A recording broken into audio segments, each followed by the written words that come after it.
नमस्कार मंडळी, माझ्या चॅनलमध्ये तुम्हा सगळ्यांचं पुन्हा एकदा खूप खूप स्वागत। मंडळी, आपण आपली सगळी नित्यकर्म अगदी नित्याने करत असतो, त्याच्यात कधीही खंड पडू देत नाही। जसं की सकाळी उठल्यानंतर आपल्याला चहा लागतो म्हणजे लागतोच, तो चहा जर घेतला नाही तर आपल्याला चैन पडत नाही।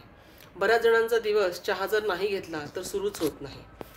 तर अशा अनेक गोष्टी आहेत की ज्याच्यामुळे आपण आपली नित्यकर्म पार पाडत असतो। सिरियल्स त्या वेळेला वेळ झाली की आपण बरोबर कुठे असेल तिथून येतो आणि टीव्ही ऑन करून सिरियल बघायला सुरुवात करतो। तर अशी जी ही गोष्ट आहे, यासारखा आपण आणखीन काय काय करतो की जे आपल्या आरोग्याला खूप चांगलं आहे। किती जण नियमितपणे सकाळी चालायला जातात आणि जे नियमितपणे चालायला जातात त्या किती जणांना चालण्याचे फायदे माहिती आहेत। आपल्याला सगळ्यांना असं वाटतं की सगळे चालतात म्हणून आपणही चालूया, पण आपण चालतो तेव्हा आपण का चालतो हेही आपल्याला माहीत असलं पाहिजे। आपण का चालावं, त्याचा काय उपयोग आहे, त्याचा काय फायदा आहे हे देखील आपल्याला माहीत असलं पाहिजे। तर आज मी तुम्हाला अशा काही 10 गोष्टी सांगणार आहे की ज्याच्यामुळे तुम्हाला चालणं कधीही कंटाळा न करता चालावं असं वाटेल। आपण जेव्हा चालायला जातो तेव्हा काय बदल होतात आपल्या शरीरामध्ये किंवा आपल्या पेशींमध्ये, ग्रंथींमध्ये काय बदल काय होत असतात। तर म्हणजे सगळ्यात महत्त्वाचा मुद्दा हा आहे की आपण जेव्हा चालायला जातो तेव्हा आपण चालताना जर फास्ट चाललो तर अधिक चांगलं असतंच, पण आपण जर फास्ट चाललो, जोरात चाललो तर फुफ्फुसांना व्यायाम मिळतो, आपल्या पूर्ण सर्व पेशींना ऑक्सिजन मिळतो, त्याचप्रमाणे श्वासाचे जे रोग असतात ते सगळे रोग नाहीसे होतात। चालण्यामुळे काय होतं, पहिली गोष्ट म्हणजे तुम्ही फास्ट चाला, जोरात चाललात, फास्ट चाललात, भरभर चाललात, कुणाशी काहीही न बोलता चाललात म्हणजे तुम्हाला तुमच्या श्वासाचं नियमन कळतं, तुमचा श्वास किती जोरात चालतो, कुठे थांबतो हे तुम्हाला कळतं। दुसरी गोष्ट म्हणजे तुमचे जे फुफ्फुस आहेत, सध्या कोरोनाच्या काळामध्ये आपले लंग्स स्ट्रॉंग करणं, त्यासाठी चालणं यासारख्या दुसरा कुठलाही व्यायाम नाही आणि प्लस प्राणायाम ज्यांना येत असेल ते खूपच चांगलं आहे।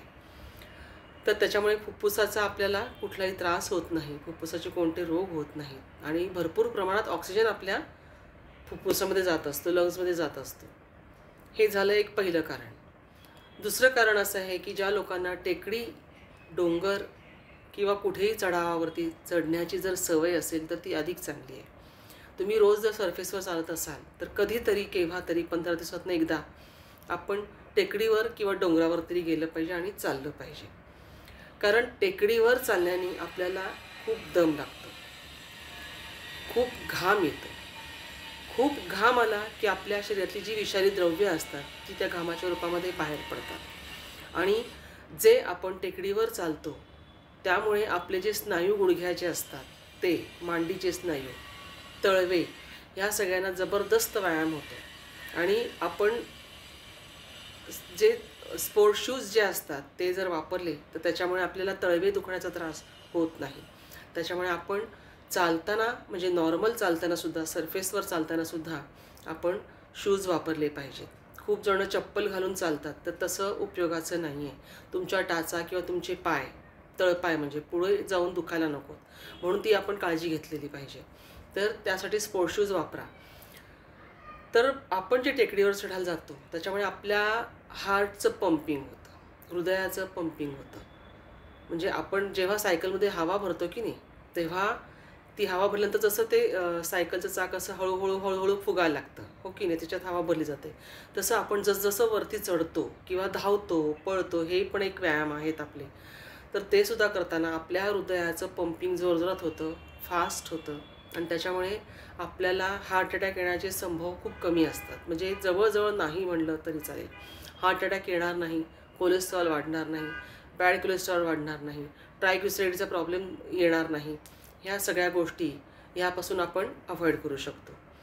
तिसरी गोष्ट म्हणजे जर तुम्ही तुमच्या अवतीभोवती म्हणा किंवा तुमची जर सोसायटी असेल, तिथं जर तुमच्या सोसायटीमध्ये बाग असेल किंवा कुठेही तुम्ही कुठल्याही गार्डनमध्ये गेलात, तिथे जर तुम्ही गवतावर चाललात तर खूप अधिक चांगलं आहे, कारण की गवतावर चालणं आणि तेही चप्पल न घालता उघड्या पायाने चालायचं। आपण जेव्हा उघड्या पायाने गवतावर चालतो त्यावेळेला गवताचे जे छोटे छोटे असे तुरे असतात ते आपल्या पायांना जे लागतात ते सुखद तर असतातच, पण आपण गवतावर चालताना गवताकडे बघून चालतो.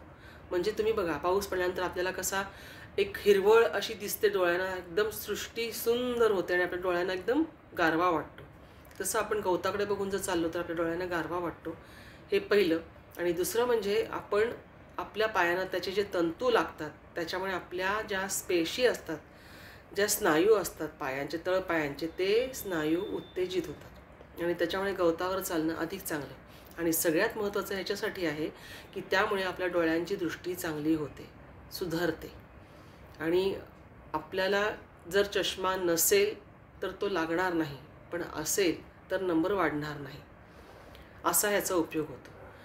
तिसरी सगळ्यात गोष्ट म्हणजे आणखीन काय होतं, तर ह्याच्यामुळे आपले जे स्वादुपिंड आहे किंवा पॅनक्रियाज आहे, ह्या 3 गोष्टी मी तुम्हाला सांगितल्या. आता चौथी गोष्ट ही आहे की स्वादुपिंड आणि पॅनक्रियाज रिलीज होतात. ह्याच्यातले जे इन्शुलिन असतं ते रिलीज होतं आणि त्यामुळे डायबिटिक पेशंट जे असतात, तर त्यांची जी शुगर असते ती शुगर नॉर्मल होते, संतुलित राहते आणि त्यामुळे त्यांना कधीही शुगरचा प्रॉब्लेम येत नाही.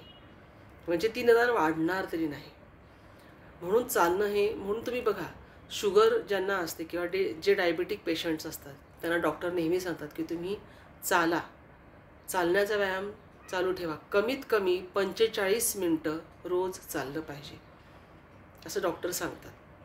आणि त्या चालण्यामुळे आपली जी शुगर असते ती मेंटेन होते.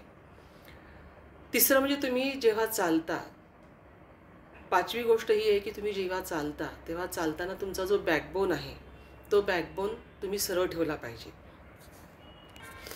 आणि तुमची जितकी पाठ सरळ राहील चालताना, तितका तुमचं म्हातारवयामध्ये कणा ताठ राहील.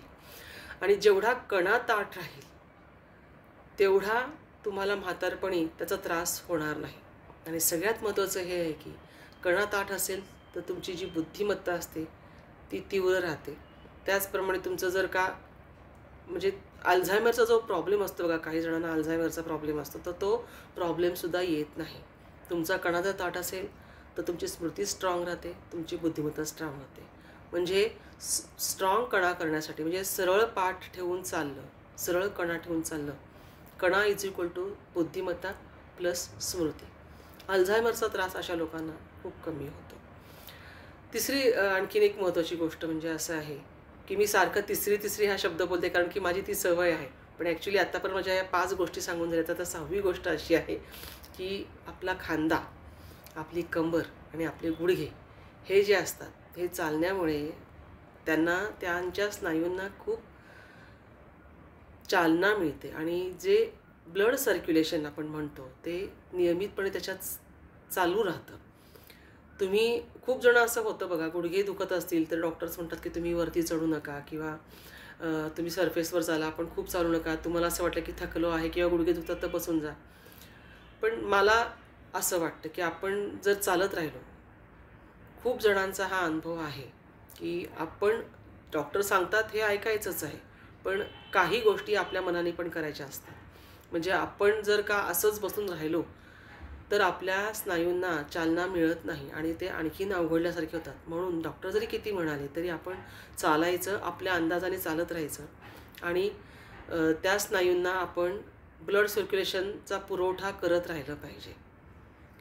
आणि त्यामुळे आपले जे स्नायू आहेत हे बळकट राहतात आणि स्नायूंना चालना मिळून ते कार्यरत राहतात. म्हणजे स्नायू आखडले गेले नाही तर आपल्याला जो गुडघेदुखीचा त्रास आहे तो होत नाही. सगळ्यात महत्त्वाचं म्हणजे असं आहे की आपली पाठ किंवा कमर जी लोकांची दुखते, तर ताठ कणा ठेवून चालल्यामुळे त्या कमर दुखण्याचा त्राससुद्धा खूप कमी होतो. तर ही झाली 6वी गोष्ट. आणि आता दुसरी गोष्ट अशी आहे की मित्रांच्या सोबत आपल्याला नेहमी प्रश्न पडतो की आपण फिरायला जायचं म्हणजे आपल्याला मित्र पाहिजेत. तर गरज नाही आहे. मित्र नसतील तर जास्त उत्तम आहे. कारण मित्रांची गप्पा मारता मारता आपण जे चालणं करतो किंवा वॉकिंग आपलं चालू असतं ते आपलं तेवढं कॉन्सन्ट्रेशन करून होत नाही. कारण आपण मित्रांची गप्पा मारतो, मग त्या गप्पा कधी कधी चांगल्या असतील, कधी कधी वाईट असतील किंवा कधी कधी कुठल्याही विषयावर असतील की जे आपल्याला आवडत नसतील असेही विषय असू शकतात. तर त्यामुळे आपल्या चालण्याकडे कॉन्सन्ट्रेशन होत नाही, एकसारखं एक सलग चालणं होत नाही. त्यापेक्षा जर का आपण एखादा चांगला प्रोग्राम ऐकत किंवा संगीत ऐकत जर आपलं वॉकिंग चालू ठेवलं तर ते सगळ्यात जास्त उत्तम असतं. आणि त्यामुळे आपण आपलं वॉकिंग करत असताना किंवा चालत असताना, फिरत असताना आपल्या चक्क आजकाल हेडफोन असतात ते कानात घालायचे, संगीत मस्त ऐकायचं, त्याच्याने प्रसन्नही वाटतं. किंवा एखादं देवाचं भक्तिगीत ऐकत आपण जर चालणं चालू ठेवलं तर ते अधिक चांगलं आहे. शक्यतो गप्पा मारत चालणं हे टाळलंच पाहिजे. सगळ्यात महत्त्वाची गोष्ट म्हणजे अशी आहे की आपण जेव्हा चालतो त्यावेळेला चालताना आपण आपल्या पोटाची जी स्नायू आहेत त्यांच्यावर जर आपण लक्ष देऊन पाहिलं किंवा कॉन्सन्ट्रेशन करून पाहिलं तर तुमच्या लक्षात येईल की आपल्या पोटातले स्नायूसुद्धा हालत असतात. तर ते जे स्नायू पोटांमधले हालतात त्यामुळे आपली जी बद्धकोष्ठता असते, पोटातला जो गॅस असतो तो पूर्णपणे निघून जातो. चालण्यामुळे तुमचे सगळे प्रॉब्लेम नाहीसे होतात. चालणं गरजेचं आहे, ते चालायलाच पाहिजे. आता किती गोष्टी आपण आत्ता पाहिल्या. मी कोणकोणत्या 10 गोष्टी सांगितल्या. तर सगळ्यात पहिली महत्त्वाची ही गोष्ट सांगितली मी की चालण्यामुळे काय होतं. पहिली गोष्ट म्हणजे आपल्या फुफ्फुसांना व्यायाम मिळतो, ऑक्सिजन सगळ्या पेशींना मिळतात. त्याचप्रमाणे श्वासाचे रोग जे आहेत ते कमी होतात, श्वासाचा त्रास होत नाही. सध्या आपल्याला लंग्स स्ट्रॉंग ठेवणं गरजेचं आहे. त्यामुळे सकाळच्या ऑक्सिजनच्या सानिध्यात आपण चाललो किंवा धावलो तर ते अधिक चांगलं आहे. दुसरी महत्त्वाची गोष्ट, जर तुम्ही टेकडी चढायला जात असाल तर अधिक उत्तम आहे, कारण त्याच्यामुळे तुमच्या हार्टचं पंपिंग होतं. तुम्हाला हार्ट अटॅक येण्याचे चान्सेस खूपच कमी असतात, नसतात म्हणलं तरी चालेल. आपण जे टेकडी चढतो त्यावेळेला आपल्या श्वासांवरती जर आपण कॉन्सन्ट्रेशन करून पाहिलं तर श्वास चढणं उतरणं ह्याच्यामध्ये तुम्ही बघा, आपण ज्या वेळेला असं म्हणतो की दीर्घ श्वास घेतो, असा दीर्घ श्वास घेतो आणि मग आपण श्वास हळूहळू सोडतो. म्हणजे आपण चढताना आपण खूप भरभर श्वास घेतो, त्यामुळे आपल्या हार्टचं पंपिंग होतं. ही दुसरी गोष्ट महत्त्वाची की भरभर श्वास घेण्यामुळे हार्टचं पंपिंग होतं आणि हार्ट अटॅकचा धोका टळतो. तिसरी महत्त्वाची गोष्ट म्हणजे काय आहे की तुम्ही जर चालत असाल तर तुम्ही गवतावरही चाला. त्यामुळे काय होतं तर तुमच्या डोळ्याचं आरोग्य चांगलं राहतं आणि डोळ्याचं आरोग्य चांगलं राहिल्यानंतर आपण त्यासोबत आणखीन जर कच्च्या पालेभाज्या किंवा आणखीन कच्चं सॅलड जर खाल्लं तर ते सुद्धा अधिक चांगलं असू शकतं. ही झाली तिसरी गोष्ट. चौथी गोष्ट काय आहे, आपली चालण्यामुळे आपली जी स्वादुपिंड असते किंवा पॅनक्रियास जे असतात, तर ज्या लोकांना डायबिटीस आहे किंवा ज्या लोकांना शुगरचा प्रॉब्लेम आहे, त्यांच्या रक्तामध्ये शुगर आहे, ती रक्तातली शुगर ही खूप प्रमाणात कमी होते, मेंटेन होते, संतुलित होते. हे झालं 5वी गोष्ट.